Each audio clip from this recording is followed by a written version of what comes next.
Tonight is filled with emotion, solidarity, and moving forward.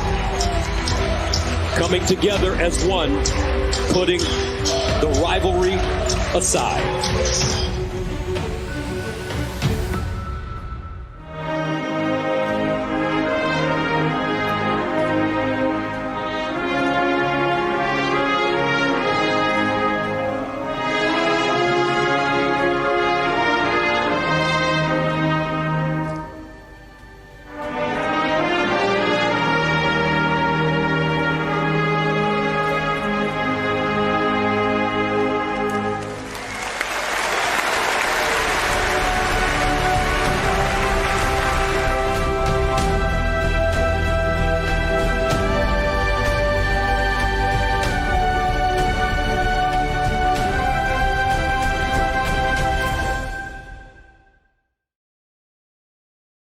Well, there were rumors that the unity and good feelings were ending on Saturday night with the tribute that was just featured, but they're not. We have extended it at least a few days into this evening. Pleased to be joined by Zach Linfield, featured briefly in that little clip there in the intro, but Michigan guy, you're what are you, a senior there? Senior, so you're kind of wrapping up. You were in the sort of face of mild controversy, I guess, with this sign thing. But first of all, it's welcome. You drove here in a snowstorm and somehow got here early. We made it. I was not anticipating. My mom would have been upset if I wasn't early. Well, I was telling you can come tomorrow. Like I don't want some angry text from your mom or something. So she'll be fine. Yeah, okay. She's got multiple other siblings that will follow up on me if something happens. Oh, that's right. That's right. You said you're the oldest of 8. Like my mom would love you because she's the oldest of 9, and my mother-in-law is the youngest of 8. So those big families, yeah, good for your parents. So I want to start here, and the audience that follows me kind of knows where I stand on this sign thing. I saw the sign that night. I was there for the whole thing, the ceremony of the game. I was like, oh, what a nice sign. Ben, can you throw up your little slideshow with the sign for the 6 people that don't know what we're talking about? So you make this sign. It says little and then crossed out and then love you, brother. Mm-hmm. Like I said, saw it that night, saw the pictures of it afterward. That's kind of a creative and clever. It's a nice sentiment. Like, all right, that's very fitting for the night. And I find out like hours later that there was another interpretation. I didn't even hear about this until after the game when I had other reasons to be upset, as in the outcome. So tell me, what were you thinking making it? Like, what were you trying to convey with that?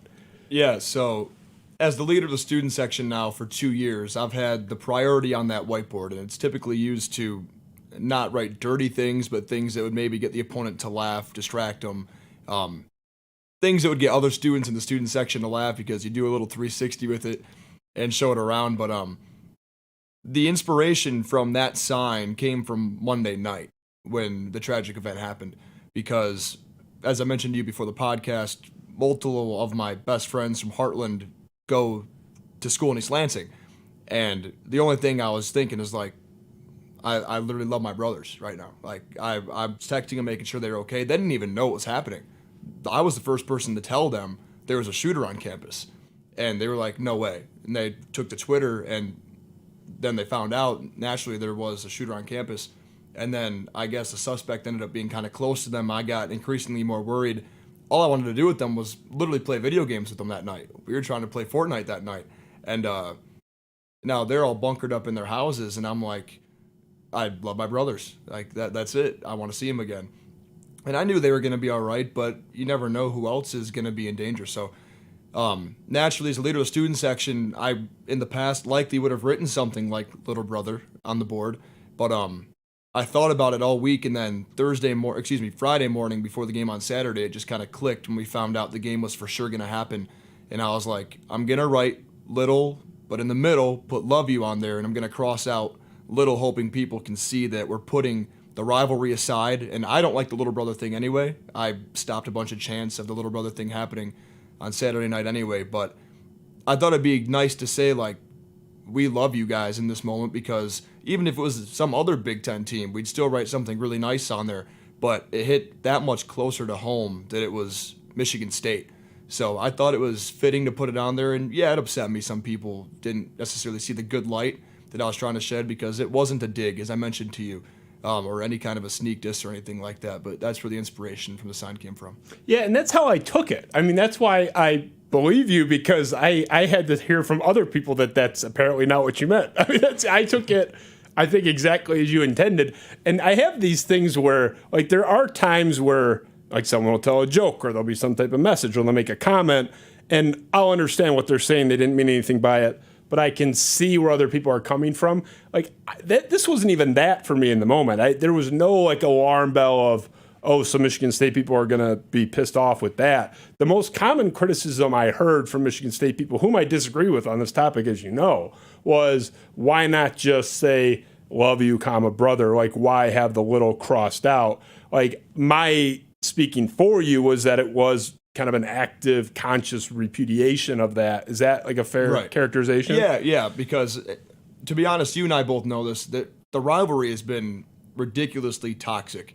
Even since I've gotten into school, especially even after what happened in October with the whole tunnel incident with the football programs.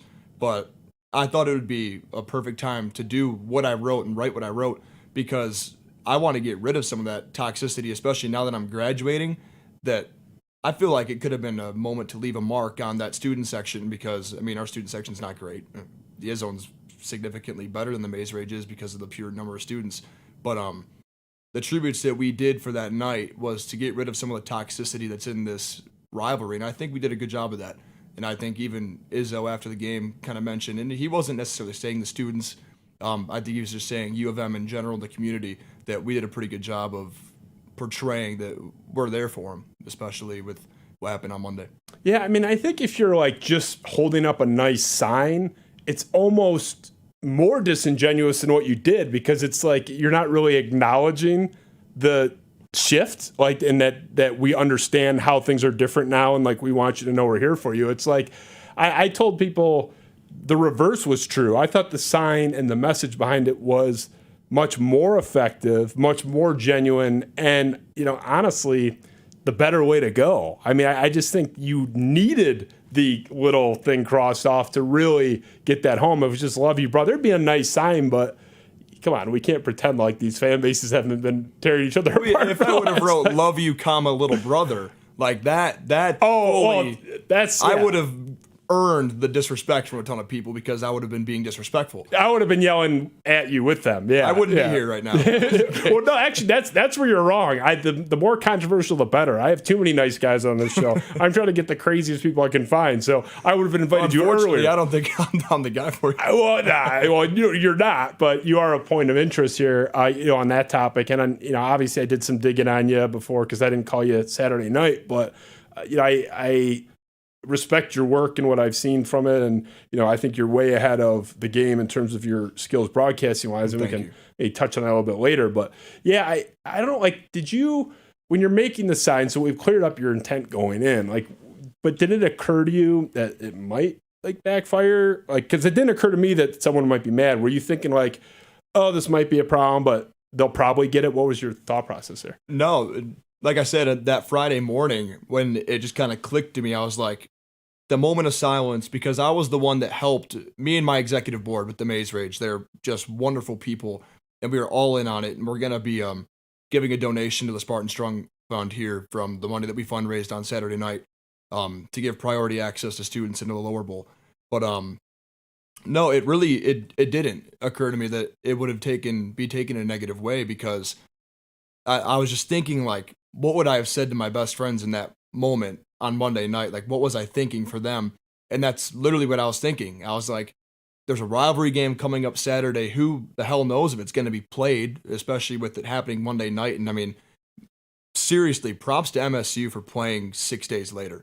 I don't know if I was on that team, especially Steven Izzo.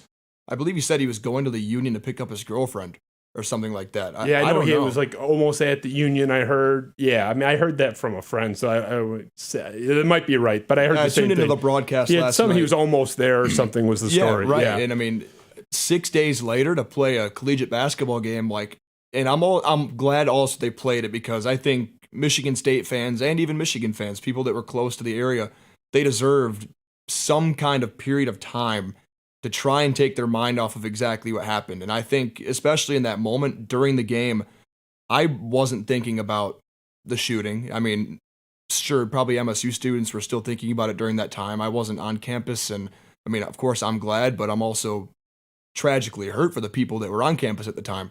But I'm glad that maybe that game could provide an escape for people for X amount of time, 2-3 hours, however long it was.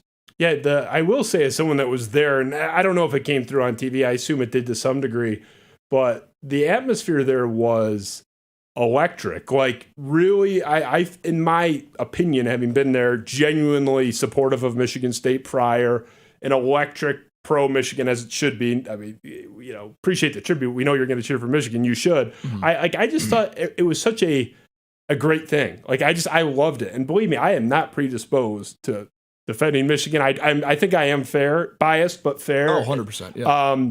So, for me to say that, I think it has, maybe a little more credibility than anybody from the Michigan side. I am predisposed to kind of not like you guys in the fan context, not as people. But I thought it was great. Like, I was so impressed, and I said repeatedly how much I appreciated it. And, not just that night, but the whole week. And I think you guys have been so great. Were you a little bit surprised? Obviously, you didn't see it coming, like the backlash. And, like, when did you start to get some? Like, was your phone blowing up in the middle of the game? Or, like, when did it start to hit you that, like, oh, man, people are mad about this? Well, I'm so busy during the games doing the on-court hosting, like the shootout challenge, the car race around the arena, that I'm never on my phone during the game. Like, I can have it in my pocket and I can feel it buzzing. But and I felt it buzzing quite a bit. And then the first time I pulled out my phone was right before the dagger 3-pointer, the Dickinson shot. And I opened it and I'm like, wow, why are they texting me like this? And I found out that March Madness posted the photo that you guys pulled up of the sign. And my Maze Rage friends and the executive board in the front row were like, did you see that post? And I was like, no, I haven't been on my phone. And then after the game, I'm always the last one in the arena from the students because I like to clean up a little bit and help out the ushers because it shouldn't all land on them. And I just sat there to try and take in like the moment of what my group and I helped put together for that night. And I started scrolling through my phone. And then I was like, oh, like some people in the comments thought that was a dig. And naturally for myself, I would consider myself a good person, but I wanted to defend myself to a certain extent to show like I'm genuine, like I'm pure here. I'm not trying to be disrespectful or throw a dig or a diss at Michigan State because like I helped put all of it together, and that might not say much. I could still dislike Michigan State, but yeah, my intentions were genuinely pure in that moment. And then I saw the comments back at it, and like, okay, like you can't really tell with a whiteboard what someone's intentions are. So it's difficult, especially when, I mean, outside of that one board, I only wrote that one for the night. The rest of the season, all of them are supposed to be disses and digs. Yeah. So it's tough to tell, especially for that one moment. Yeah, I was disappointed by the Michigan State fans that had that reaction, and a very small minority though. I was just gonna say, very small minority. I was just gonna say, like, I didn't run a scientific poll on that. Like my anecdotal, just eyeballing, guess would be it was like 10% didn't like it necessarily, but like they weren't mad. They were just like, like should have left that off, would have been better. Like 4%. Like we're furious, and the other was at 86%. I went to state. That takes me a little longer to process. But like we're like, this is great. like this is great. So I do think that's worth pointing out. But it does, only take a few, unfortunately, to really like poison the well. One of the interesting debates right now, and I think it can be perceived as trivial in the face of what happened. Like there's much bigger things, and we understand that. But with that granted as a self-evident fact, there is a lot of discussion about the state of the rivalry now. Everybody agreed it was horrible like a week ago, a little over a week ago. That's like no debate there. I didn't hear anyone make the counter argument. It's been a theme on this show with Michigan people we've had on. Like, where do you stand on where it is right now? It's obviously not fully healed because people are sending you mean messages, and people from Michigan are sending me mean messages for having had you on. And like we're playing this, so we know we're not kumbaya. I view it as better a little bit, like 20%, whatever it is. Where do you stand on that? Yeah, like I mentioned before, the rivalry, especially after the incident in October, was just so toxic. It's so toxic. And you've got your friendships. Like, for example, my friend Brian Bush, who's the broadcaster for the team, basketball team, he mentioned on the radio show on Monday, like, you go to a Tigers game, you'll sit next to an MSU fan you don't even know. You're just wearing the Tigers hat right next to each other. So I think, like, there's still room for people to work with.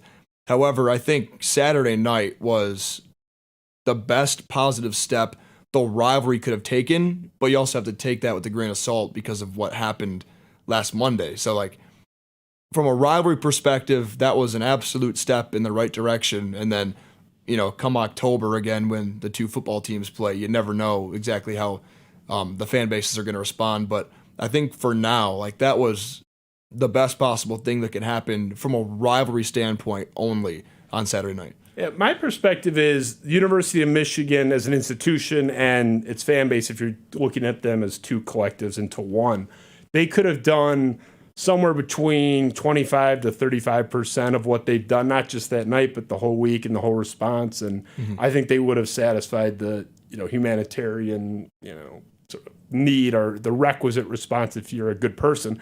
So I have strongly, as I've said, defended them against any, especially the stuff about, oh, it's disingenuous. Like, we got to drop a little bit of the cynicism. Like, please, everybody, like, at both sides, I think it's crazy. I think, you know, the fact that you guys had the vigil that you did, and not just that you did it, but you see how well attended it was. You see Michigan fans with their Michigan hats on crying in the pictures. Some of this stuff can be, in other situations, performative. So I'm the ultimate cynic, but there was nothing about what Michigan has done at any point that to me felt performative or virtue signaling, to use that overused term. I mean, I think you guys really felt it by proxy. That was my interpretation. Is that kind of your takeaway? Yeah, back to kind of what I said earlier about Monday was, like, my best friends are right there. All we wanted to do was play video games on Monday night. I got back from lifting. I texted them. I was like, we're on tonight, right? And then I saw it on Twitter 5 minutes later. I sent another text. I was like, you guys okay? And they responded with, like, what are you talking about? But I'm ridiculously proud of how the University of Michigan responded to the situation. Now, the situation itself, it's not fair because Michigan State had to deal with that. The families of the three folks that were lost, they have to deal with it. I went to high school with one of the kids that's in critical condition right now. I wasn't friends with him or anything, but I've heard his name and I know we walked the same halls. So the moment it really, really hit me was I organized for when Michigan State took the floor for the first time that we were going to give them a standing ovation. And that's when, like, tears came to my eyes when they took the floor for the first time. And it's actually in that the Big Ten, what do you call it, the short series they did. That was just a beautiful 8-minute video. And I'm standing there and, like, I'm just shaking my head like, wow, like, I can't believe that the Spartans just took the floor to play this game 6 days after what just happened. So from Michigan's standpoint, I'm extremely proud of how they handled it. Everything was genuine from us. The vigil on Wednesday night, the preparation that went into the student section and the fan experience portion of that for that 40-minute silly basketball game after what happened. And then Saturday night in general was, I think, just beautiful from the rivalry perspective. And, I mean, this is certainly anecdotal, but from my experience there, I got a very nice welcome from the, you know, I don't know if you'd call him an usher, like, at the door, but the person at the door, like, that's scanning the tickets was very warm. And I've been to Chrysler, like, 50 times. They're never been rude, but it was a very warm welcome. A couple of Michigan fans on the concourse said, like, hey, go green, like, good luck, which has never happened ever. Right? Right. So it's, right. I have a heart, and I didn't have in the multiverse, it just wouldn't happen. There were two of them said go green. I was just like, what? Like, in completely separate moments and completely separate areas. That's the funny thing, too, is when I put out on Twitter, like, what would some of you guys recommend for us to do on Saturday night? I got probably 200 to 250 direct messages saying, like, here's what you guys should do. You should do an orange out, a green out, do some kind of a white out. When MSU starters are introduced, we always do go blue back and forth. They were like, do go green, go white back and forth. So, like, it was just, it was odd. It was a really weird night, but I think after the fact, it ended up just being like, wow, I can't believe that actually happened, but that's why I get defensive of you guys. And me, of all people, I mean, look around you. I mean, I'd be like, me being the number one defender, but, and I don't think anyone, not like pulling rank as someone that went to the game, but it did color my perspective. And I think I would have had the exact same takeaway if I were watching on TV, but I did have a little bit more. And I think the State fan, two of my friends went there. My aunt was at the game. They're all State people. They all said the same thing I did. It's like, oh, they were so nice to them too. I just think it's kind of, like, I feel like you guys did everything you could. And above and beyond, like I said, 2 to 2.5 times what you even really needed to do to kind of do the right thing, quote unquote.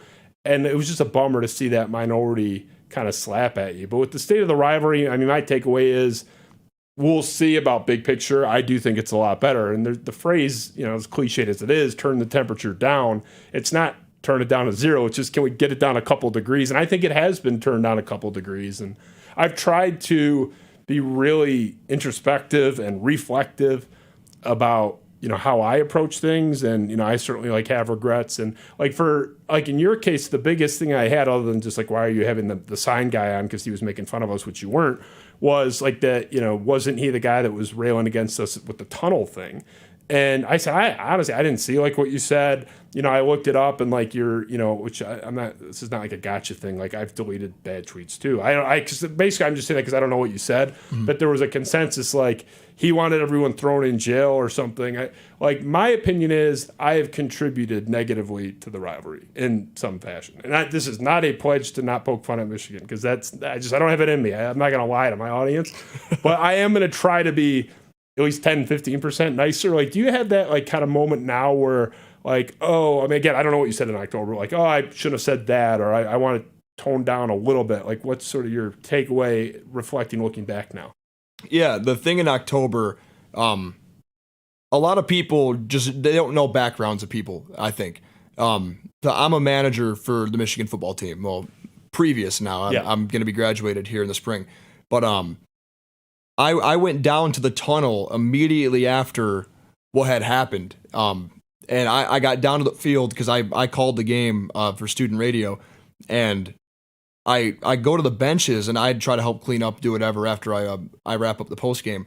And one of my best friends as a manager, he comes up to me, he's like, "Did you see what happened?" And I was like, "No, my phone's been in my pocket, but it's been buzzing." Your phone's always in your pocket during these crazy controversies. I like to live in the moment. Yeah, not me. If it's in the news, I know within 5 seconds. My wife will attest to that. It's just like that. But sorry, go ahead. It's a good wife then. Yeah, she's awesome. She's the best. But and then I walk up the tunnel and I'm talking to the other managers that were up there in the tunnel in the locker room at this point, because there was only a couple of guys. My buddy Drew was one of the guys that was in the tunnel. He was the guy yelling when the Crump hit the player with the helmet, but that's a whole nother conversation. And I got kind of told who all they saw was there, and then that video came out, and naturally me doing my criminal investigative studies that I have no reason to be partaking in. I saw all the names and all the people that I was like, oh, he was involved. And now that I look back on it, I deleted the tweet about 3 days later when we got to practice because a Michigan State fan threatened me with a lawyer. And I was like, this is not a road we should be going down, because he then hit up one of my friends that I was working with at the time. He's like, I'm going to sue you because this kid that you're working with, who he didn't pay me, so he couldn't have sued him. But again, a whole nother conversation. Yeah. He's like, I'm going to sue you because this kid put out false information on one of my athletes, is what he said. So he must have had some kind of NIL company going on with one of the athletes that I had mentioned. And deleted the tweet. I apologized for it. Later deleted that tweet because I just wanted to put it behind us. Because, like I said, I was a manager with the team.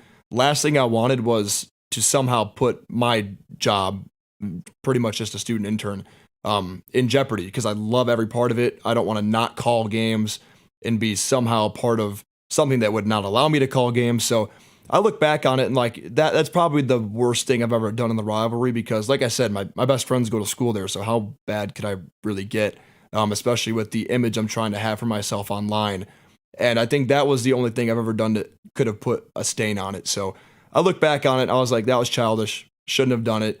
I was heated in the moment because I'm friends with those guys, the football players, just like you're buddies with some of the state players now.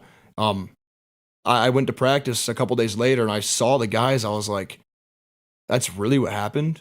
And then, naturally I was upset. But then deleted all the tweets, looked back on it, got kind of a fresh start with it, called the game the next week, perfectly fine, and moved on. So, yeah. Yeah. And you are far from alone in that. I mean, it's been like an ongoing controversy with, Chris Ballas, and he's like furious with me, but like he was on a list with a few others. And honestly, I never saw your stuff, so I don't know if you were like part of the one. I don't know if you did falsely name someone or not, but there were a group of reporters, some of whom I won't name here. We can talk after, that were posting screenshots or grainy videos of, the incident. And some weren't even the incidents, like stuff on the field. And they did like objectively name the wrong guy. Like they got the number wrong. In one case, there was a reporter that named a player. One of these guys named a player as one of the guys in the tunnel incident. And it turned out the player was still on the field. I mean, he was like 100 yards away from, it's a fact. Like, it's not disputed. We know the same thing happened with Jaden McBurrows and Andrell Anthony. They were like, Andrell was the one that got caught. Oh, they got him, right. Yeah, I remember so, that. people just don't always confirm. Like, you know this. You and I are both in the media. Yeah. If you don't have any kind of confirmation, you just shouldn't say it. And I think that's kind of where I went wrong with the whole situation, too, is I wasn't in the tunnel, but I made sure I went through. I was like, that player, that player, that player. And now that I look back on it, obviously it's childish. Oh, but I've thought back on it multiple times. You're 21. Some of the guys doing it are like their mid-40s. Not to like defend you too much, but yeah, that to me that is a difference. Like a college kid versus a 46-year-old guy who's already doing this professionally, but to me, that is objectively wrong. I don't care what. Rivalry or not, like I think anyone of good faith can agree saying, hey, this guy committed a violent felony and he wasn't even in the room. That's probably not a good thing to do. And there were lawsuit threats going around through me. I actually talked to the player in question's dad who reached out to me because I was talking about publicly like, hey guys, stop implicating these players. And he messaged me. He was like, do you know this person? You know this person. So, you're talking about lawsuits. There were at least two that I know of. One was a Michigan State staffer who was falsely named as assaulting Harbaugh, which is just ridiculous. Yeah, it was the guy that just like got bumped into him when they were walking up the tunnel. Yeah, you know exactly what I'm talking about. He actually just left. He's like an offensive analyst or something like that, right? 27 years old, and it's, someone in his circle that time, they were talking about maybe suing too. And it's like, and frankly, I don't blame him because that guy in particular was getting harassed based on that. The guy didn't do anything in my opinion. Yeah, he's just trying to go back to work the next day. Yeah. So I think that stuff was just unfortunate. So I want to talk, you kind of hit on it a little bit, but I want to get a little bit more on like the tribute and sort of that process because you are, I don't know what the official title is, like, pretty much the co-president. The official name is the super fan. It's a little cheesy, but they can deal with me. So, in your capacity, you said you're getting like a couple hundred DMs and stuff. Like, what did you feel any weight there? Like, I have to get this right. There's going to be a ton of eyes on me. Like, was that a pressure situation for you? Was it like an honor? Like, where did you stand? Yeah. From a leadership perspective, like we talked about, I'm the oldest of 8, so being a role model is like everything to me. My parents, I believe they raised me right, and now it's my responsibility to be a role model for the other 7. But being in like a leadership position, it was actually a really tough week. It was really tough, and my executive board, maybe they're listening, maybe they're not, can attest to it. That we had a couple of, it's kind of a longish story, but I'll try to slim it down. An advocacy group reached out to us. It's a combination of Michigan and Michigan State students, and they really wanted to do a green out. And she messaged like half of our executive board, and I wasn't attached to the email, and I'm the leader of the group, so eventually it got to me, and I was like, any email that's sent to you guys, any direct message, please forward them to either me or Gino, who's the other president alongside me. And we'll deal with it because we want one fluid, one language so that we can all come across as the same voice rather than 7 different voices because there's 7 e-board members. And she ended up emailing me, this girl, the leader of this group, and she was like, we really want to do a green out. We'd be really appreciative of if the Maze Rage could back this. And I had already tweeted out that day, that's when I had started to get the DMs, that we're carrying out with the Maze out. I was literally shooting around at the IM. Naturally, my phone isn't on me. Probably buzzing, though. Yeah. And I was like, we're carrying out with the Maze out, but we want to do everything possibly that we can to make that a special night and to show Michigan State fans, players, staffs, coaches, that we are in full support of them after what happened on Monday. Even we can't bring back lives, but the number one thing we can do is show the most support as possible. And I emailed this girl back, and I was like, we're still doing the maze out, but we're considering doing like, I was going to pay out of pocket, like my own pocket, like $400 to buy green bandanas for the students in the lower bowl to wear. And like that's a pretty penny for a college student. So we ended up settling on ribbons, which significantly cheaper. But nonetheless, she got back to me and she was like furious. She's like, so it just sounds like the Maze Rage like isn't backing us. Like you guys aren't hearing the support of what we're trying to do. So I ended up having a phone call with her that night, and the executive board was like on call waiting for me to call him back. And we ended up coming to a compromise with the girl because I was like, we're not doing a green out. We wanted to do the maze out, but like we could probably compromise on doing a white out potentially. So we're going to try and do a white out, and then I'm the one that communicates with the athletic department. So I brought it to the athletic department. This was Wednesday morning. Went to my 8:30, called in between there, had an exam a little bit later, and I was like, hey, like, what are the odds we could do a whiteout? Gino and we're the only seniors. We only have one more maze out, and like this stinks because it's not the Penn State whiteout, but like the maze out for basketball, that's the big thing for us. Like, I love football, but I call games, so I'm not in the stands. So the maze out for basketball, it's always MSU, and the blue out is for Ohio State. I was like, it's our last maze out. It stinks that we're giving it up because we didn't have fans in the stands our sophomore year. I was at the game my freshman year. No fans, sophomore year. And then last year, the state game got postponed because of COVID. So the maze out didn't really work because they had to move it around. The game wasn't technically sell out. And then senior year was supposed to be the maze out. And then, of course, Monday happened. And I was like, we're going to try and do a whiteout. Is this at all feasible? And if so, what do we have to do to get it done? He was like, let me talk to a couple other people, and I'll get back to you in a couple hours. I don't want you to wait on this. And then he's like, it's sounding good. We might do this. It got really high up in athletics. And he was like, hey, I just want to let you know, I'm really excited about this. We got shirts that match the warm-ups for the basketball team, and we're going to give them to every single student, 2,000 students. And I'm like off the charts at this point. Like, I am super excited because like we still get to keep the maze out, but I wanted to do something, wear something to be in support of MSU. Now, the whiteout was going to be because of the IS-Zone. We wanted to match them. And so I brought it back to the advocacy group, livid, super angry, like super angry. And so she took it to the media and was like, I'm taking this to the media because the Maze Rage and the athletic department, like they don't want to support us for this cause. And I was like, that simply is like, that's not what we're doing. She was like, cancel the order, make the shirts white. I was like, listen, I told them, like, do whatever you can to make it white. Like, we want to do a whiteout at this point. We would love the maze out still, but we also have to compromise. So she didn't want compromise, essentially, is the story.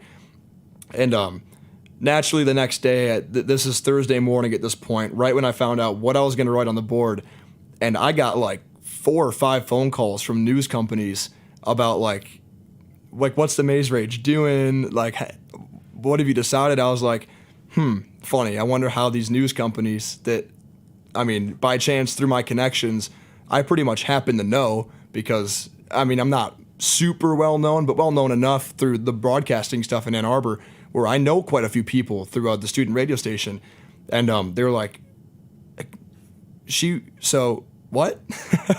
Like, why is anyone upset about this? You guys are doing all this for MSU. And, I mean, the girl she had all the right intentions. Everything with her group had all the right intentions, but it was just kind of an odd story on how they ended up coming to be with the Michigan basketball stands with MSU shirts in the student section is they ordered them for us. And then I found out they had already ordered them. And then I had to go back to the group to tell them, like, they got the shirts, they're express ordered. I didn't buy the shirts. So it was an odd position to play because we had to play like 3 different angles. But, I mean, it ended up all working out on Saturday. So there's the long story. But I mean, my takeaway through that story is look how much is on a college kid. And look, I don't mean it in a condescending way, but I feel like that's a lot to put on you. Like, you have the in our group. It's not just me. Well, I want to make sure the board knows. But the groups, they're all college kids, right? Right. So, I mean, but you in the leadership role, but, them by proxy, but you're putting this responsibility on a bunch of, like, early 20-year-olds and maybe a 19 or two mixed in. Like, to me, and look at what came of that. You're getting calls from the media saying, what are you guys doing? And, like, you're answering to the media. You're dealing with, like, media leaks. You're dealing with people my age and quite a bit older than me saying, what the hell are they doing? Or, oh, they were great. I just feel like you had to be in charge of it. Like, so I'm not saying I would have taken it from you. It should have been in your hands. But I kind of feel for you in that you were sort of screwed no matter what you did, because some contingent was going to be mad at you, and not just disagree, but mad at you. Like, you did the objective wrong thing. And when I'm hearing your story, I'm just like, hey, can we cut these college kids some slack? I mean, it's like, why are you guys responsible for the messaging of this huge event and this symbolic, important night in the wake of this tragedy? I just felt like, listening to you just now, that they kind of put a lot on you guys as a collective to come up with some perfect solution for this important night. But I think you guys nailed it, but some people didn't see it that way. Yeah, I think the Maze Rage, our executive board, and we don't get cut slack at all. We're not necessarily made fun of, we're not necessarily disrespected, but we get a lot of comments about, even from Michigan fans, about how bad the Maze Rage is. I always defend us, and I say it's not really us; it's the fans across from us. As Tom Crean once put it, the wine and cheese crowd when they come to Chrysler. But the student section this year, in my opinion, has been really good. You saw the game; you were at the game on Saturday. They were really loud. I mean, that really was loud.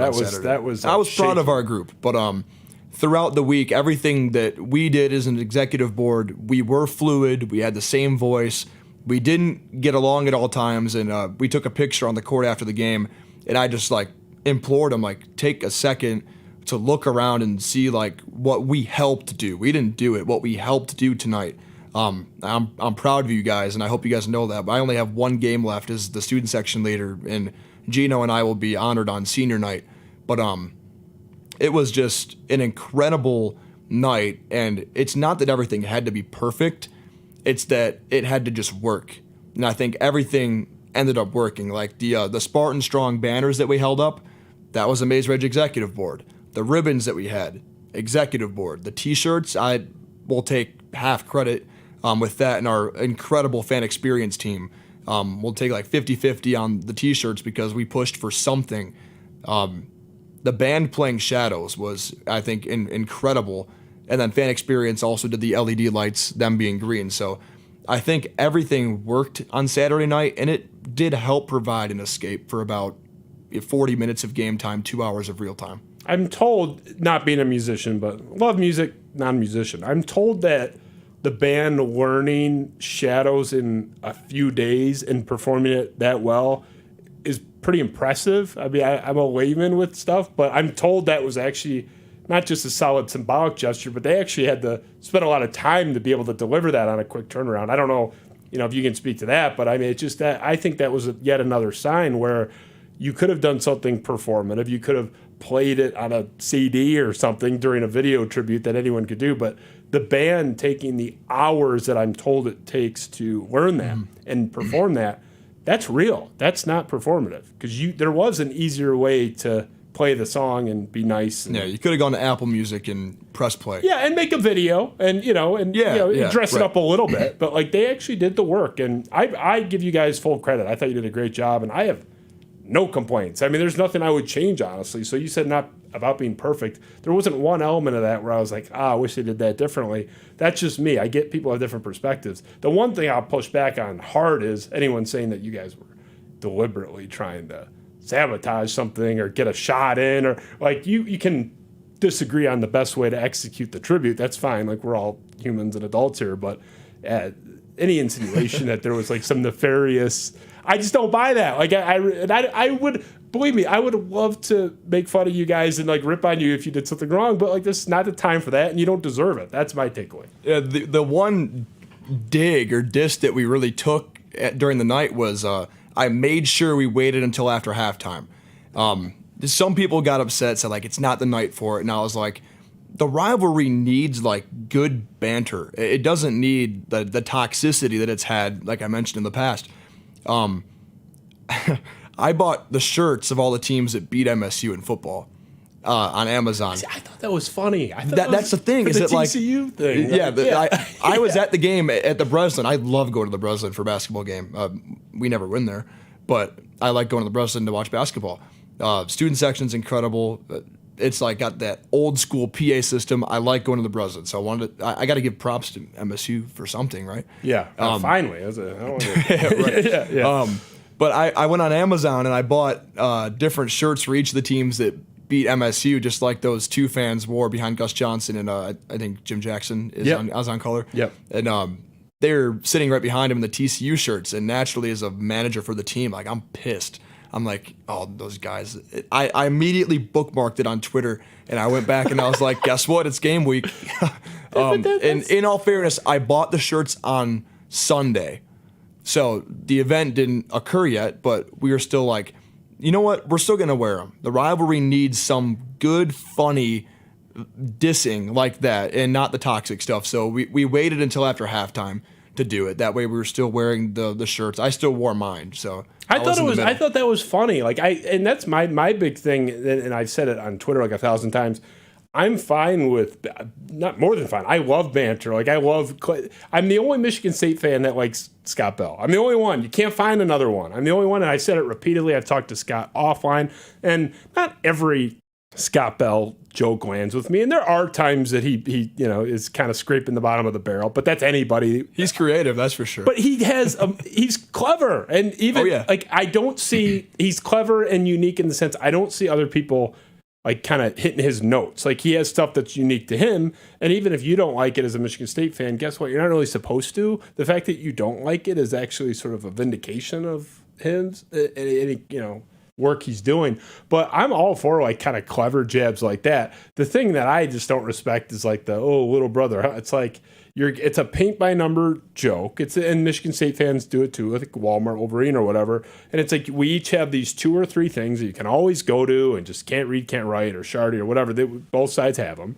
And I have no like patience for that. It's not because I'm offended by it, but it's like bring something more to the game, bring something to the table here. The shirt thing I thought was hilarious. I thought it was like pretty. It's like, yeah, I didn't like the TCU thing. If I had been on a board and it was a proposed idea, I would have voted that down. But it was like a father and a son. It wasn't like a Michigan State like zone. I really wondered who like the mastermind of that was. It was a father and thing. It was just a father and son. Hey, do you think the father or the son came up with the idea? Someone had to come up with the idea. Probably the dad. I mean, the son looked. I'm so. He was young. Guessing. He was like probably 14 or something. Not like young, but like early high school, late middle school maybe.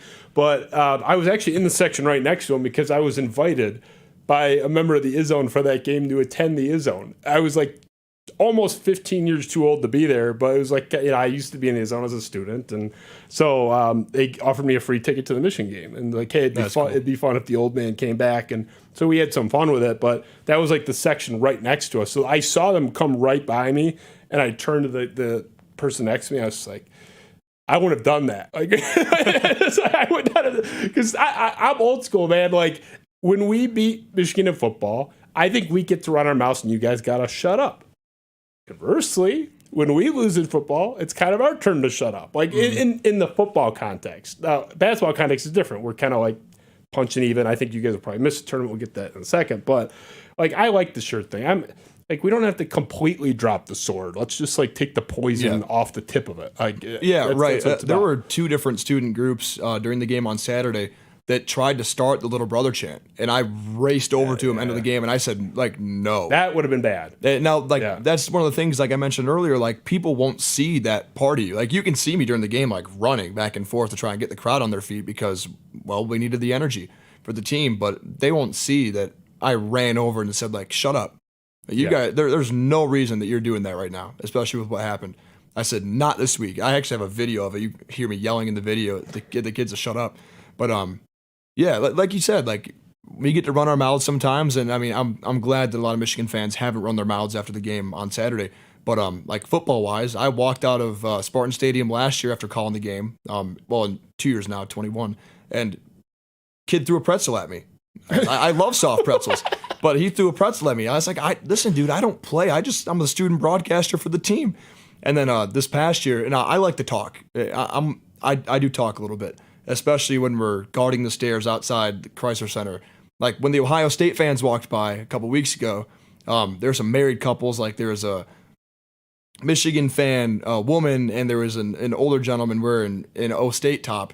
And I was like, "You really married into that?" And it'll juice up the students too, and they'll start yelling at them. But like that's fun stuff. Yeah. I didn't have a problem with anything from that night. I thought the shirts were clever. I want to touch a little bit on the basketball thing. We're totally done with the rivalry stuff. So Michigan State is a little bit at the speed round, but pretty much excused from the discussion. Let's talk Michigan.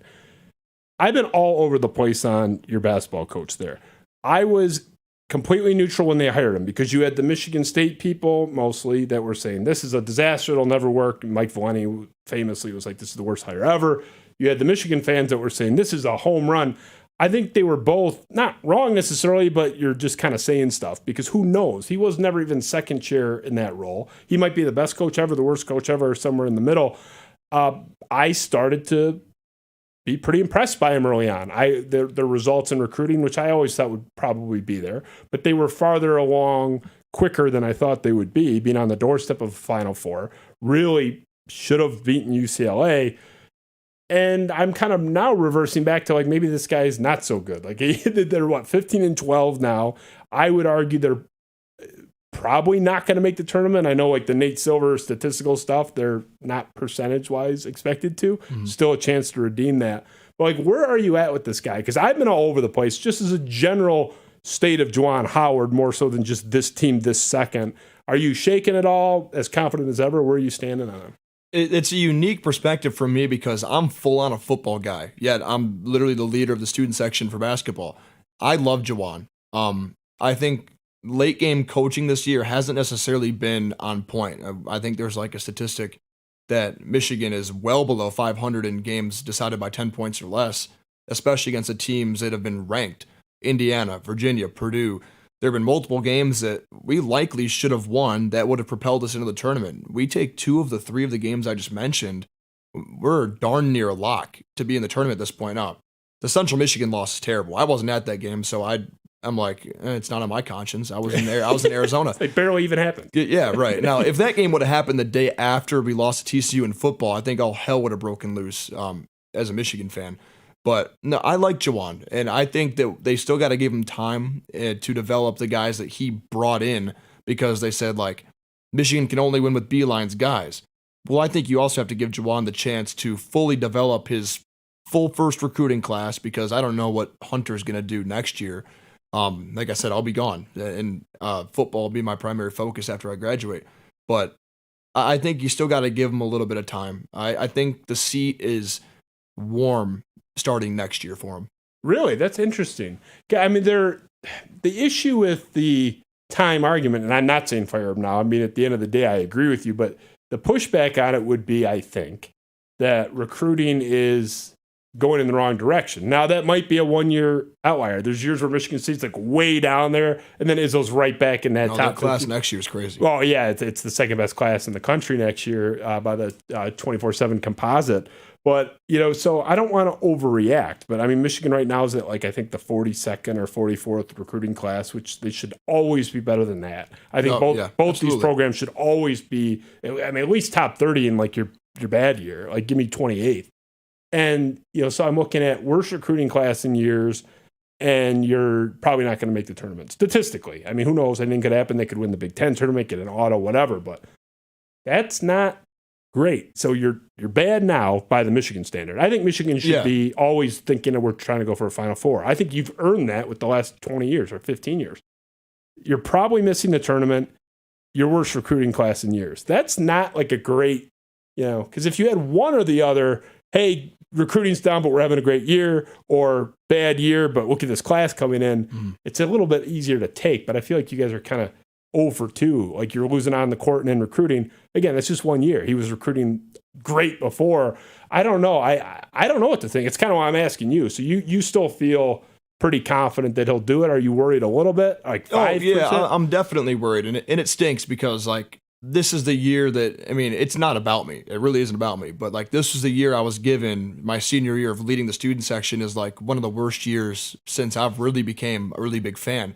And I think that's one of the glorious parts of the game now is, Juwan, he likes to go into the portal. And, I mean, I think if we get Terrence Shannon Jr., the season might be completely different. And who really knows? But I think that's one of the good parts of the game nowadays is it's like it fluctuates every single year. You see Michigan State, they're primarily up, but like by their standards, it kind of goes like this every once in a while. So I think Michigan next year, I would expect them to go back into the portal. And I also think Jalen Llewellyn's going to come back. I think Hunter's going to come back again. And I think we'll see from there how the team works out because Kobe, I think he's going to come back, but he's going to be a really good pick next year in the 24 draft. And then I think it all revolves around how they want to play the two big guys, Terrace and Hunter, because Papa Conte is coming in this coming year. He's supposed to be a good recruit, but like you said, the class is down. So we'll see. It's kind of a bad answer, but we'll see is the best I could really give you. Yeah, I mean, that's why I don't blame you because where do you go with it? It's right? There were a lot of encouraging signs earlier. And that's one of the good things, too. Unfortunately, Jalen Llewellyn went down. But one of the good things about college basketball is injury provides opportunity. It's kind of something I've always lived by. And we've seen Doug McDaniel grow exponentially throughout the year. He just scored a career high the other night against MSU with 18. Like, that's big shoes to fill from a guy, not necessarily from Jalen to Doug, but like, look at the guard play Michigan's had the past decade or so. You go from Trey to Derek Walton. You could even throw Karras in the mix. You could throw X in the mix. Those are big shoes to fill. And then Jalen goes down with an injury. There's really no backup one. You have to depend on Kobe Buffkin to play 35 plus minutes. And I mean, he's also growing. So growing pains at its finest. Yeah, I think. Do you know who Greg Waddell is? He's getting bigger and bigger on Twitter. He's at Michigan. He's one of those. He's like a Doug Karsh. He went to Michigan State, but he's a diehard Michigan fan. He's a huge Michigan basketball fan in particular. But he was on my show a couple episodes ago, and his take is completely different on Hunter, for one. He thinks Hunter's gone just based on what he's hearing and that the players maybe don't like him or something. I'd have to go back to exactly what he said, but the chemistry's not great. But he made the point that you just touched on with Terrence Shannon. And I can't verify this. This is like what he said, but he knows a lot more than I do about this stuff.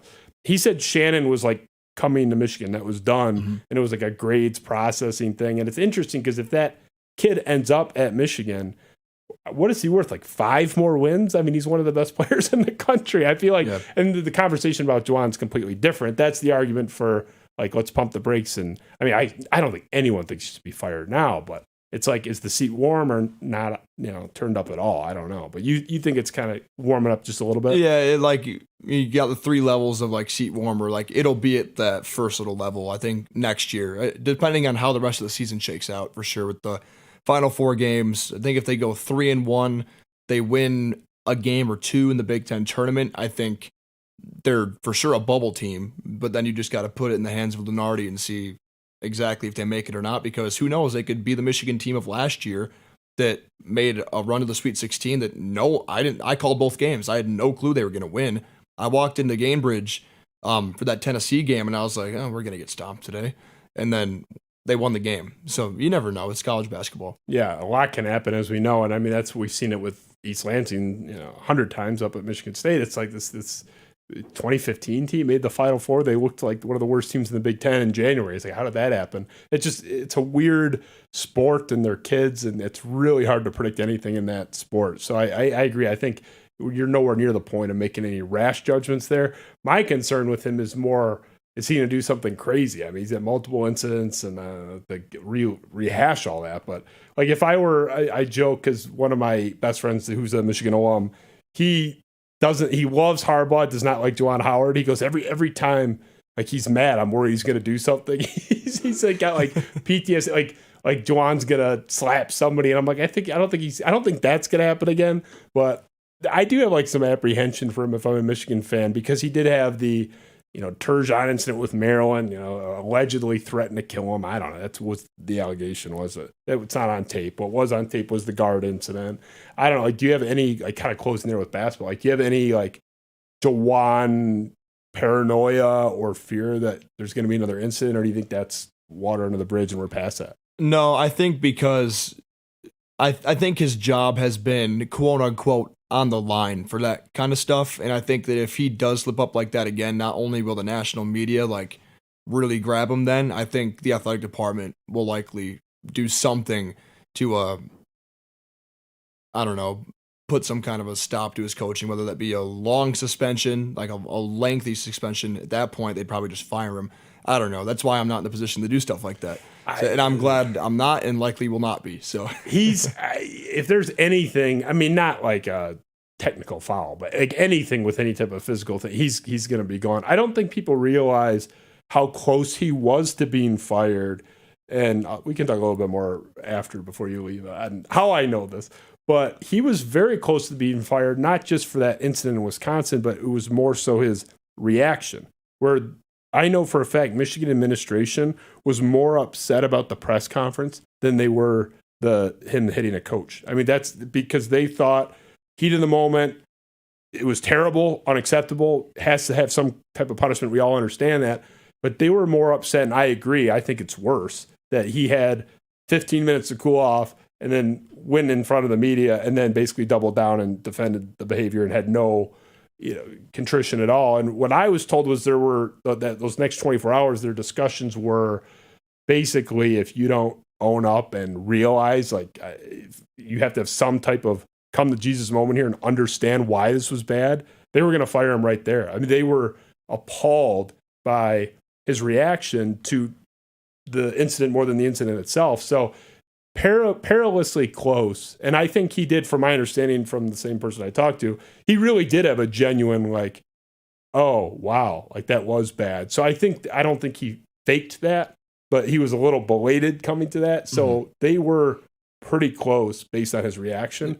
Anything else, I think he's like physical. Sure, yeah. He's gone. One thing I do know about Jawan, just from being at the Inside Michigan Basketball radio show, him coming to meetings with the student section leadership board, he's a good guy, and he loves those players. He would do anything for those players. I mean, unfortunately, as seen by the incident in Wisconsin. So, to be honest, I'm interested to see what the atmosphere is going to be like on Saturday or Sunday is our game against Wisconsin. It's spring break for us, so everything school-wise is just going to start going over my head. But I think the atmosphere is going to be completely, I mean, it's going to be a full 180 from what it was with Michigan State, because now, like, Wisconsin's coming to our house for the first time since the incident. I know they didn't like us when we went there 2 weeks ago, so now they got to come to our place. So I'm interested to see what it's like, but like I said, like you're already okay though, right? Because I feel like the game, like getting Madison out of the way, was the thing you had to do. Yeah, right. Like, what's you guys aren't going to heckle your own coach there, I don't think. No, but we have had problems with our student section in the past with the row directly behind the opposing bench, and multiple times I've had to go over there and stand with those students. And like I said, I talked too. Like, we had an incident with Rutgers last year, and then I found out Micah Shrewsbury doesn't like me in particular from this game this past year. This year, actually.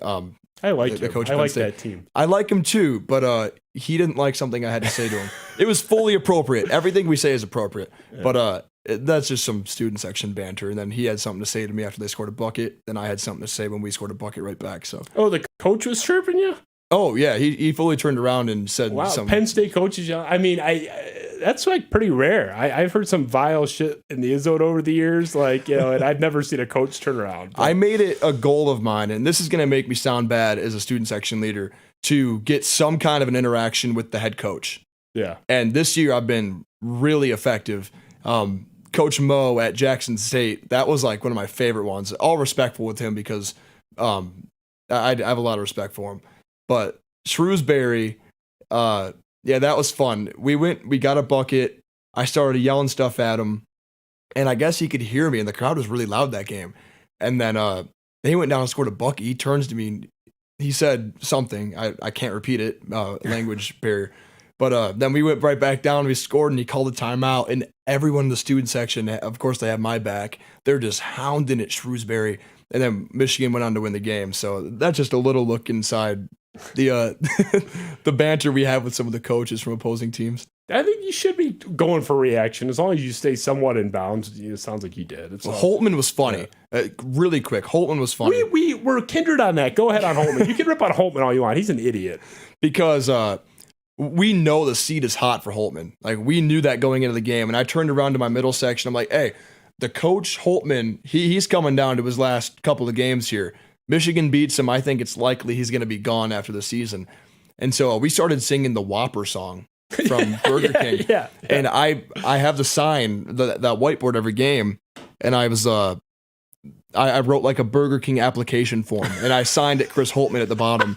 And people thought it was super funny. So we have a good time in there. We might not be the loudest student section in the world, but we have a really good time. We hate Holtman because he was so mad about the senior day thing with Cassius like kissing the floor. It's tradition. He was so mad about that, and he has since like backtracked on that. But it's funny because it's like Holtman and Illinois basketball specifically unite Michigan and Michigan State fans. We hate both, especially Illinois basketball. It's so funny. Like, even my buddy Odell Bredum, who's like the most notorious Michigan State fan, who just like hates Michigan with every fiber of his being. Whenever there's like a Michigan-Illinois basketball spat, he's always like jumping in on Michigan's side, chirping Illinois, because we just hate Illinois. Yeah. And like, feel free to make a Final Four. They act like they're like Duke or something, but they haven't been to a Final Four since Christ died. It's like unbelievable. But yeah, so we're kindred on that. A little bit on football, man. Mm-hmm. Harbaugh, are you fed up with this stuff? The contract stuff, the flirtations every year? Like, where are you at on that? We all know he's a great coach. We don't have to talk. That's a given. Yeah, I guess I can talk a little more freely now that I'm not in the position that I was. But yeah, it does get old. I do think a big part of him wants to go back, but just like Jawan, and I'm at practice every day. I work specifically with the tight ends. I love that group. And like we talk about it. Like, what do you think coach is doing? Like, is he staying? We don't know. It gets a little tiring, but just like Jawan, I know he loves those players. And I think he knows, especially now, that this group next year, this 2023 team, crazy to say 2023, is going to be really, really good. This group is going to be really, really good this year. And I'm upset I'm not going to be here for it. But yeah, it does get a little tiring, and I'm a little over it. And I mean, I know the whole fan base is over it, but like, you got to be selfish. That's just the world that we live in. So it's a crappy position to be selfish in. But at the end of the day, I think you still got to be selfish and hear out people, because, I mean, Jesse Minter might leave for the Eagles now, and Michigan might have a vacation and a vacancy. I need a vacation, I guess. A vacancy at the DC position. So we'll see. But I hope that kind of answers. And we know you have a vacancy at OC that was created. I mean, with the Weiss thing, it's weird because you guys have had 3 separate announcements saying that Harbaugh is coming back in different forms. It was like December 6th or early December. Harbaugh's like, yeah, I'm coming back. And there was like another one like early January, I think, and there's another one late January. So we're up to 3 announcements that he's like doing an extension and has not signed the extension yet. So presumably at some point he's going to sign the extension, and then there will be a 4th announcement. So it's like you've made the same announcement 4 times at least. Maybe there'll be a 5th, but it's just, I think you're in the unique business with him where you kind of know going in, like these NFL teams, you have like Albert Breer going on. The NFL teams don't want him. It's, to me, that's insane. Like, the guy's won everywhere he's gone. If I were an NFL team and I'm flailing about, I would call him. And you know what? If I'm the first team that doesn't win with Jim Harbaugh, so be it. I'll take my chances. I don't get why he's not more popular in the NFL, but I just think it's the price of doing business with that guy. He's crazy, and he's all over the place. I think he's an oddball. He's a hell of a coach, though. The guy just wins. My takeaway from talking to Michigan people who follow this stuff and know more than I do about it, I'm more in my own camp. 2023 will be magical, as you said. They're going to be, I mean, I'm sure the odds are already out there, but 2nd, 3rd, 4th best odds to win the national title. Sure. Top 5 for sure, yeah, but maybe 2nd, 3rd, or 4th. Presumably Georgia will be 1st. Then Ohio State will be 2 and 3. But what's that? Michigan, Ohio State will definitely be 2 and 3. Yeah, right. Right. And they'll probably put Ohio State with better odds. Yeah, well, I haven't looked. I bet Ohio State probably does have better odds. I don't know. We'll see. Everyone just kind of, because that was the status quo for so long, it's almost tough to undo that or unrealize that. But again, this is what I'm hearing from Michigan fans and people I trust. They're worried about 2024. They think Harbaugh is going to stay for 2023. He will finally leave. I don't know how the NFL team has to make him an offer, but he will finally leave. And the recruiting's down, according to them. The juice is down. They kind of see it like the end of the Lloyd Carr era. One of my best friends said it's like kind of like 06, where you ended up 1-2 at the end of the year. Coin flip, could have won the national title. I think you guys lost that game like 45-42 or something like that. He sees this upcoming year as 2006. You're great. You might win the whole thing or you'll come damn close. But he's really worried there's going to be a drop-off next year, and then there'll be, 07 was not so bad. It was disappointing, but, App State and stuff, but you guys made a bowl game. Then it was Rich Rod and a nightmare. Where do you stand on that? You're a Michigan guy like they are. That's the consensus in my little group. What's your takeaway? Yeah, 24, I think it all depends on how they recruit a quarterback. I think Jaden Davis is likely going to end up committing to Michigan. Don't perfectly know. But the 24 group might be without Blake. They're going to be without Blake. They might be without Donovan Edwards. You never know what the receiver room is going to look like. Colston Loveland will be in his last year, so he'll be the star of that team in 2024. But, you never know. I think college sports nowadays is so odd because you might get the superstar that comes back. JJ might come back for another year just because of the NIL purposes. I don't know exactly the figure now, but I know he's making a lot of money. I know Blake's making a lot of money. A lot of the guys on that team are racking in some dough, and you never know. I think if Harbaugh and JJ are like a tandem, like a lot of people think they are, and I've worked with the team for 3 years now. I don't know exactly how everything works behind closed doors, what goes into the decisions with both NIL and declaring for the draft. But I know this past year, NIL had a big part in bringing back multiple names. That goes for Michigan, and I'm sure it goes for the rest of the teams across the country as well. So I'm not necessarily worried about 24.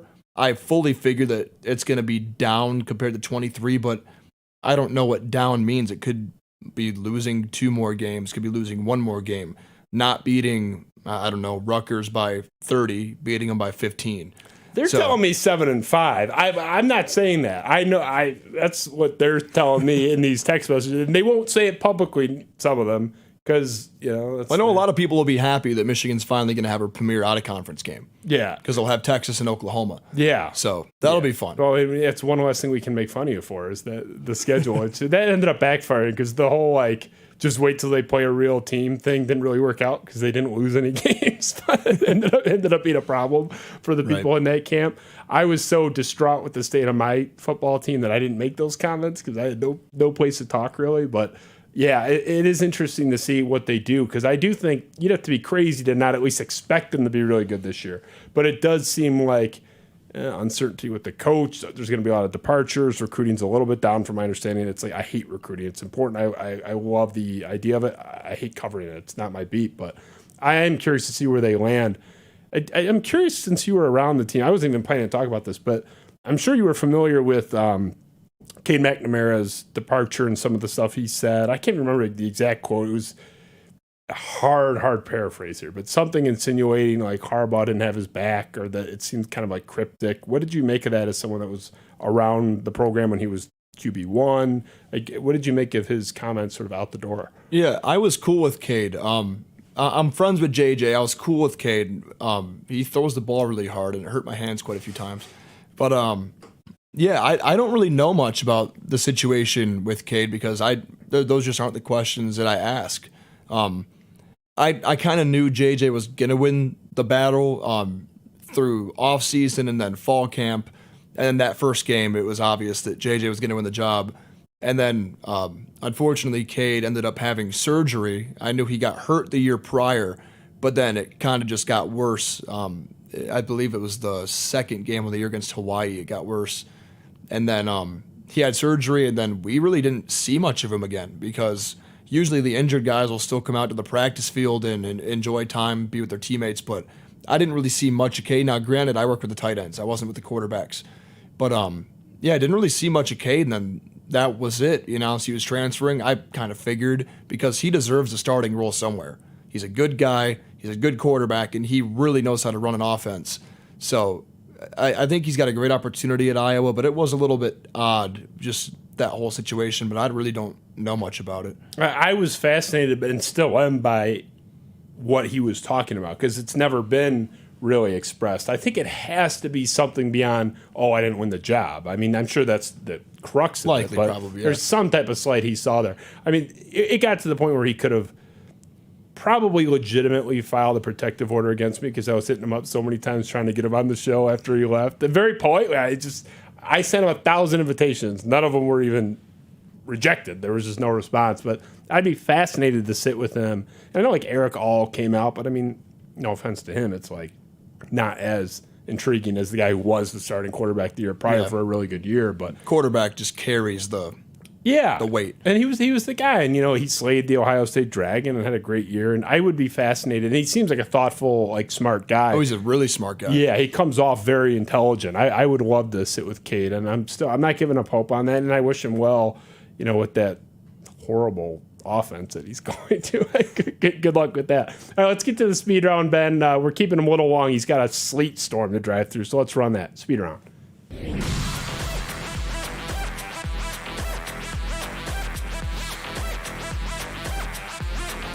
All right, we're going to go quick to get you on the road. MSU player you most respect. I think I know where you're going with this based on our conversation before the show, but, any sport, what's like an MSU athlete that, shit, I have to admit I like that guy. Cassius Winston. Easy. Yeah. Everybody likes Cassius. Yeah, especially after what happened to his brother. The respect for me for Cassius just went through the roof. Yeah. Common answer. I think that's what every Michigan fan says when we ask him. It's a great one. Great kid, great player.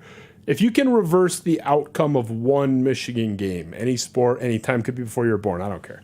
What do? You can flip the outcome. They lost, turn that loss to a win. TCU. Really? Yeah, I would say TCU or Ohio State in 16. The only reason I say TCU is because I wanted nothing more than to broadcast the final. Nothing more than to broadcast the final. That's fair. But you're coming from a different perspective, which it's your speed round. I was surprised by that, though, because even the Michigan fans I know were like, fuck it, we were going to lose to Georgia anyway. So it's like, but that's all I wanted. I wanted one more shot at those guys. Are you just too young to give a shit about like the Louisville final with Trey Burke? That's sort of a common. Well, that's actually a really funny quick story. I was just talking about that with my friend because I also had the sign behind the 2013 team that said the block was clean. Yeah. And I was talking about it. I was like, that's the first time I ever put my middle finger up. Like when that happened, I was crying on the couch, and my dad was to my left. Who are you flicking? I was a young kid, and I was upset, and I just like right next to my leg, I like had my middle finger up, and I was like, I'm going to hell, something like that. Yeah, giving it to the TV. I love giving the middle finger to nobody in particular. Just the referees probably, but sorry, Mom. Yeah. I mean, my thing with that game was like that was with like 5 minutes left, and it wasn't like it was the end of the game, but it was a horrible call. I mean, it couldn't have been cleaner, and it did. It definitely changed sort of the flow, I felt like, in the moment going back and watching that. I don't know if it means Michigan definitively wins, but that, to me, national championship is the obvious, like, change outcome. But you have a unique answer, though. The TCU, that's totally fair to want to call a championship game in your position. All right, you touched on it. The Maze Rage versus the Izzone. You basically kind of white flagged this early. You said you think the Izzone is the superior student section? Yeah, I mean, it's not purely because of numbers-wise, but quantitatively, the Izzone just outnumbers us by a lot. And we've pushed really hard to get a lot of students into the lower bowl. Hasn't happened yet, but yeah. Why? Is it like we have to suck up to donors? They said it was by financial decisions. Oh, well, okay, so that's what that is. So we'll see how this offseason goes. But we have those snooty donors, too, and we still have these. So, it's like, figure it out. Like, put some more seats on the floor or something. I mean, I don't know. Every year, Michigan State adds 4 more courtside seats. I don't know how they do it. It's like, how do you add 4 every year? Beyond my pay grade, which is 0. Yeah, so they figure it out. I don't know. Maybe Ishbia is like shrinking everybody, and we don't realize it. I don't know. He's doing something, because every year I'm reading they're adding new courtside seats. Again? Where are these people sitting on the floor? Anyway, overrated, underrated, properly rated. I don't want to presume. Are you Jewish? No. Okay, you're not Jewish. So I couldn't tell with because I have a friend who has almost your exact same last name who is Jewish, but I'm still going to ask you it's the same question. Zingerman's Deli. This is an homage to Bill Simmons, who he always asks overrated, underrated, properly rated. I think Zingerman's Deli is the best place in Michigan. I'd rather go to Zingerman's Deli than anything in East Lansing. That's the Spartan guy saying really? that. Okay. Have you been there? What is it? I've only been there twice. I would say it's properly rated because of the variety that you can choose from. Both sandwiches I've gotten have been pretty good, so I can't complain about it. But it's nothing that I would ever say you got to go there if you're in Ann Arbor. Oh man! So you see, my spot is the Pretzel Bell. The Pretzel Bell in Ann Arbor. The Pretzel Bell. See, I'm a sucker for soft pretzels, and they specialize in gourmet soft pretzels. It's fantastic. Has it been there forever? I feel like It's been there for quite a while, yeah. I've never heard of that, and I've been to Ann Arbor 1,000 times. On Main Street, great spot. The Pretzel Bell. It's like $8.50 for a good-sized pretzel with the honey mustard and melted cheese. It's fantastic. Wait till my friend Kennedy Broadwell hears about that. She's like the pretzel aficionado. She probably already. She might. I'll take you guys. Come in Ann Arbor. Yeah, go to the Pretzel Bell. Knowing her, she might own a stake in the company with her affinity for pretzels. But yeah, Kennedy and I will go with you. Yeah, I'm a sucker for that too. I'm behind the times. I want to touch real quick. Aiden Hutchinson. Just in general, I loved the Lions picking him. I got a lot of heat for that from the Michigan State Circle. I thought it was so obvious. I didn't even talk about him as an option because I thought he was going number one, and then the report comes out that they were going for Walker. I love Aiden Hutchinson. He was non-offensive, unlike a lot of Michigan players. He wasn't, Rashawn Gary talking shit about Michigan State or Winovich. We've had those guys, Devin Bush. Yeah. He was pretty non-offensive. He was just a hell of a player. I love him as a player. I think he's going to continue to grow and be great. What do you make of him as someone that was covering the team? Yeah, Aiden's fantastic. I'm as big a Lions fan as anybody. But he was the first one that ever knocked the wind out of me at practice at Michigan. Holding a bag, pop, took the wind immediately out of me. So I kind of knew right away how good of a player he was and how good he was going to be, but I love him. I think he's a fantastic fit for Detroit. The culture that they're trying to build there, I think he gels right with it with Coach Campbell. So I'm proud of him just from a knowing him standpoint, and I think he's a perfect fit for Detroit. I love the pick. The Thibodeau crowd, the guy, go worry about your custom suit and your alligator bag. Anyway, last one. This is for you. The best play-by-play broadcaster right now. This is what you like doing? Dan Miller? He's my mentor, 100%. Dan Miller. He's really talented. I like Dan a lot, but better than Al Michaels? It'll always be Dan. I have my camera roll right now. It's literally just all the Odyssey app screen recordings of him. Really? So I can go back, study, reword what he said, and practice. He's one of those guys that I'm really rooting for the Lions to be good. Just I feel like he deserves it. The guy's been doing a great job forever with a terrible product. There was an article that came out a long time ago that said he has his call for when the Lions win the NFC Championship. It was a long time ago. That's not a good thing, though. You got to be organic. Like Al Michaels, they always said, did you plan the Do You Believe in Miracles thing? He goes, no, that was an organic. Well, the Dan Dickerson thing for the Cabrera 3000th hit, that was fantastic, and he wrote that. So I Did he write that? He did. I can't knock Dickerson, man. I just tweeted today how much I love that guy. He's so good. Oh, he's fantastic. Yeah. But it'll always be Dan Miller for me. He's my idol. I mean, if I don't get to do Michigan football, I'm shooting immediately for that Lions job. I hope he doesn't give it up for a long time because he deserves them to have success. But that's dream job number 2 if he, for some reason, ever leaves the job. No dispute on that. I mean, Dan, I would put Al Michaels ahead of Dan, but Dan's awesome. And he's one of those guys no one ever says oh, fuck Dan Miller, that guy sucks. I feel like he's amazing. Everybody likes Dan. And he portrays the emotions of the team. When they're down, he's down. So I think I get a lot from him, especially that last Patricia year. He just tore into him after I was listening in the car, and he just tore into him after the game. Like the Lions, blah, blah, blah. They got to figure out what they're going to do with the next head coach and how the Lions going to go about it. But I think if you're a young broadcaster, listen to Dan Miller. Perfect. And I would say the same thing for Dan Dickerson. The two Dans next to each other in town. Yeah. Oh, yeah. And we don't realize as Tigers fans, you're too young to remember Harbaugh But I mean, going from Harbaugh to Dickerson is crazy. I mean, you're lucky there was a to tweet today that said like the passing of the torch was that was me. the best ever. Yeah. That was my tweet. Good tweet. Yeah. It's like me. I didn't know you were the one holding the sign about the block being clean. We're learning all sorts of stuff about each other. Yeah, the torch tweet was my tweet.